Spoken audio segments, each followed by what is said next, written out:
بسم اللہ الرحمن الرحیم۔ مال کو تقسیم ہونا تھا تمام صحابہ کے درمیان، جو مجاہدین تھے ان کے درمیان اس آدمی نے ایک چادر لے لی تھی، یمنی چادر۔ اس صحابی نے ایک چادر لے لی تھی، اس کو پسند آئی اور اس نے اپنے گھر میں رکھ لی تھی۔ کئی بار اعلان کیا گیا کہ جس کے پاس لوٹا ہوا مال ہو وہ لائے، لیکن وہ لے کر نہیں آیا۔ جب سارا مال تقسیم ہو گیا اور سب اپنے اپنے گھر چلے گئے تو پھر ان کو افسوس ہوا اور یہ اس چادر کو لے کر آئے کہ اللہ کے نبی یہ مال غنیمت، یہ غنیمت کے مال کی چادر ہے، میں نے لے لی تھی، اس کو آپ لے لیجئے۔ میں نے ان سے پوچھا تھا کیا تم نے آخری آواز نہیں سنی تھی جمع کرنے کی؟ اس نے کہا ہاں سنی تھی، لیکن لالچ میرے دل میں جاگ گیا تھا اس لیے نہیں لا پایا۔ آپ نے فرمایا جاؤ اس کو اب قیامت کے دن لے کر آنا۔ میں نے اس کی اس چادر کو قبول نہیں کیا۔ انہو لتشتعل علیہ، اس نے جو چادر میدان خیبر سے جو چرا لی تھی، جو لے لی تھی، ایک چادر کی جو امانت میں خیانت کر لی تھی، لتشتعل علیہ نارا، وہ چادر اس صحابی کی اوپر جہنم کا انگارہ بن کے بھڑک رہی ہے، جہنم کی آگ بن کے بھڑک رہی ہے۔ وہ چادر اس کے لیے جہنم کا انگارہ بن چکی ہے، یہ اس چادر کے خیانت کا عذاب پا کر رہے گا جہنم میں۔ میرے ساتھیوں، یہ صحابی ہیں جنہوں نے صرف ایک چادر لے لی تھی، وہ بھی اللہ کے نبی کو بعد میں دینے آئے لیکن نبی نے قبول نہیں کی۔ زندگی میں ایک چادر لے لی تھی تو اللہ کے نبی فرماتے لتشتعل علیہ النار، وہ چادر ان کے اوپر جہنم کی آگ بن کے بھڑک رہی ہے۔ ہم نے کتنوں کی زمینیں دابی، کتنوں کی جائیدادوں پر قبضہ کیا، ارے ہم نے تو اپنی بیٹیوں تک کا حق مارا، ہم نے تو اپنی بہنوں تک کا حق مارا۔ جرجیت صاحب رمضان کے مہینے میں اپنی مسجد میں اٹاوا کے اندر وضو بنا رہے تھے۔ رمضان کا مہینہ تھا، ظہر کی نماز کا وقت تک، جمعرات کا دن تھا، میں وضو بنا رہا ہوں اور ایک آدمی ہمارے پاس مسجد ہی میں نل کی ٹوٹی پر وہ بھی وضو بنا رہا ہے، بغل میں تھا، اور وضو بنانے کے بعد کہتا ہے مولانا صاحب ایک مسئلہ بتا دیجیے۔ میں نے کہا کیا؟ بولو۔ کہنے لگا یہ رمضان کا مہینہ روزہ ہے، ہم لوگ آپ بھی ہم بھی یہ جو کلا کرتے ہیں، یہ کلا کیا تو یہ زبان میں پانی تو رہ جاتا ہے نا، منہ میں ڈالا کلا کر دیا، اب یہ زبان میں جو پانی لگ گیا، جو چپک گیا، یہ کسی طریقے سے تھوک کے ساتھ اگر پیٹ میں چلا جائے تو اس سے روزے پر کوئی فرق تو نہیں پڑے گا، اس سے روزے پہ کوئی فرق تو نہیں پڑے گا۔ اس کے سوال سے مجھے لگا کہ کتنا بڑا دیندار آدمی ہے، کیسا بیچارہ مسئلہ پوچھ رہا ہے۔ میں نے کہا کہ کل جمعہ ہے، انشاءاللہ اس مسئلے کی وضاحت کل کے جمعے کے خطبے میں کروں گا، سب کو معلوم ہو جائے گا، اس لیے چلو کل بتاؤں گا۔ اور میں چلا گیا، جماعت میں شامل ہو گیا۔ دوسرے دن جمعہ تھا، وہ آدمی اگلی صف میں آ کر بیٹھا ہوا ہے، یہ سوچ کر کہ دیکھیں آج میرے مسئلے کی وضاحت ہوگی، اور اسی 24 گھنٹے کے اندر اس کا پورا بایو ڈاٹا مجھے مل گیا کہ یہ آدمی کتنا نیک ہے، کتنا شریف ہے۔ میں نے پورا کا پورا بایو ڈاٹا لوگوں سے پوچھ لیا اور پتا چل گیا، پھر اس کی تحقیق بھی کی تو اس کے رشتہ داروں، اس کی بہنوں کے پاس بھی پہنچا، اس نے بھی اپنے اقرار کیا کہ آپ نے جو سنا وہ صحیح تھا۔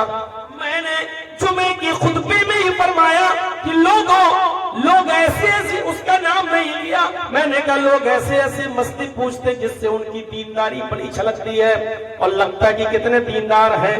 لوگ مسئلہ پوچھتے ہیں کہ اگر کلا کرتے وقت زبان میں جو پانی چپک جاتا ہے وہ تھوک کے ذریعے اگر پیٹ میں چلا جائے تو روزے پہ فرق تو نہیں پڑتا ہے۔ یہ مسئلہ وہ لوگ پوچھتے ہیں جنہوں نے اپنی بہنوں کا حق مار کے کھایا ہے، جنہوں نے اپنی بیٹیوں کا حق مار کے کھایا ہے۔ یہ وہ پوچھتے ہیں جن کی 2 بیویاں ہیں اور جنہوں نے ایک بیوی کو سارا ٹائم دیا اور دوسری کے گھر میں جھانک کر بھی نہیں دیکھتے ہیں، جو اپنی بیویوں کا حق مار کے کھائے ہوئے ہیں۔ یہ لوگ ہم سے مسئلہ پوچھتے ہیں کہ زبان پر چپکا ہوا پانی تھوک کے ذریعے اگر پیٹ میں چلا جائے تو روزے پر فرق تو نہیں پڑتا. جیسے حضرت کسی ایک صحابی سے کوفہ کا ایک آدمی طواف کے دوران غالباً حضرت عبداللہ ابن عمر سے مسئلہ پوچھنے لگا کہ اگر طواف کرتے کرتے اگر کوئی مکھی مجھ سے مر جائے تو کوئی گناہ تو نہیں ہے؟ تو عبداللہ ابن عمر نے کہا یہ مسئلہ وہ پوچھتے ہیں جنہوں نے حضرت حسین کو قتل کر دیا، جنہوں نے حسین کو شہید کر دیا، جنہوں نے حسین کی گردن پہ تلوار چلوا دی. حسین کے قاتل آج یہ پوچھتے ہیں کہ اگر مکھی مر جائے عمرے کے موقع پر احرام کی حالت میں تو اس پر ہمارے عمرے پر حج پہ کوئی فرق تو نہیں پڑتا ہے؟ میرے بھائیوں، گلگلے جو آدمی کھاتا ہو تو گھڑ سے گریز کرے، یہ عجیب چیز لگتی ہے. تو ہمیں سوچنا چاہیے کہ ہم کتنے امانت دار ہیں. اس لیے آئیے میں آپ کو بتا دوں کہ عبادت کا تعلق بڑا گہرا ہے تقوی کا. یہ عبادت سے بھی ہے، تقوی نیت میں بھی ہونا چاہیے. اللہ کے نبی فرماتے انما الاعمال بالنیات وانما لکل امرئ ما نوى. سارے عملوں کا دار و مدار نیت کے اوپر ہے. اچھے عملوں کا ایک مسئلہ سن لیجئے گا. آپ اٹھنے لگے میں جانتا تھا کہ اٹھیں گے، کیونکہ رات کے 1:15 بجے تقریر نمبر ملنے کا مطلب تو یہی ہوتا ہے. کتنی دیر آپ بیٹھیں گے؟ لیکن میں آپ کا زیادہ وقت نہیں لوں گا، تھوڑا بیٹھیے، صبر کیجئے. ایک دو تین چیزیں اور میں بتا دوں. انما الاعمال بالنیات، اچھے اعمال کا دار و مدار نیت کے اوپر ہے. اچھے عمل کا دار و مدار نیت پر ہے، برے عمل کا نہیں ہے. برے عمل میں نیت چاہے کتنی اچھی ہو لیکن وہ برا ہی رہے گا.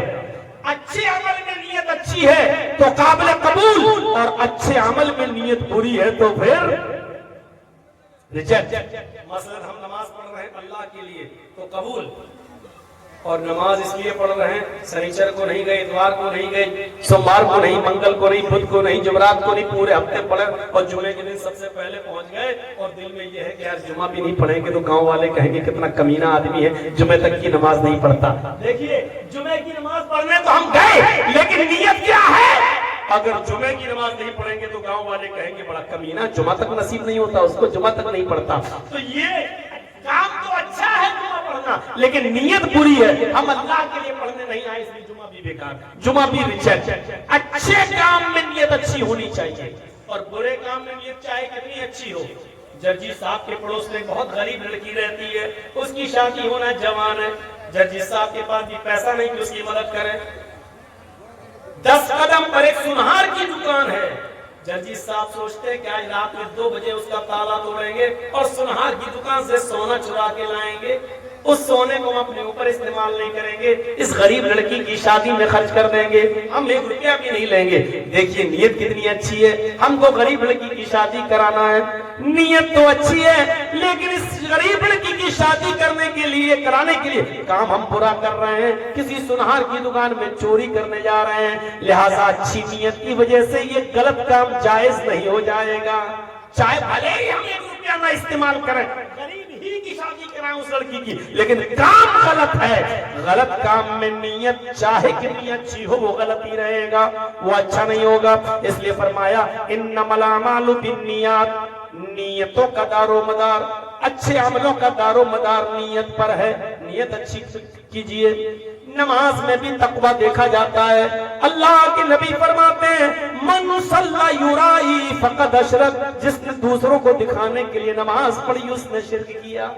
لیجئے نماز اگر آپ کے ڈر سے ہو رہی ہے، مثلا مدرسے کے بچے ہیں، ارے استاد ابھی ڈنڈا لے کے آئیں گے ماریں گے، جلدی سے اٹھے فجر کی نماز پڑھنے پہنچ گئے. اس ماحول سے ہم سب لوگ گزر چکے ہیں، سب علماء گزر چکے ہیں. تو میرے بھائیوں اگر استاد کے ڈر سے مسجد میں جا رہے ہیں تو بیکار، باپ کے ڈر سے اگر نماز پڑھنے مسجد میں جا رہے ہیں تو بیکار. من صلی یرائی، جس نے کسی کو دکھانے کے لیے نماز پڑھی تو اس نے اللہ کی عبادت نہیں کی بلکہ شرک کیا. فقط شرک، شرک کیا.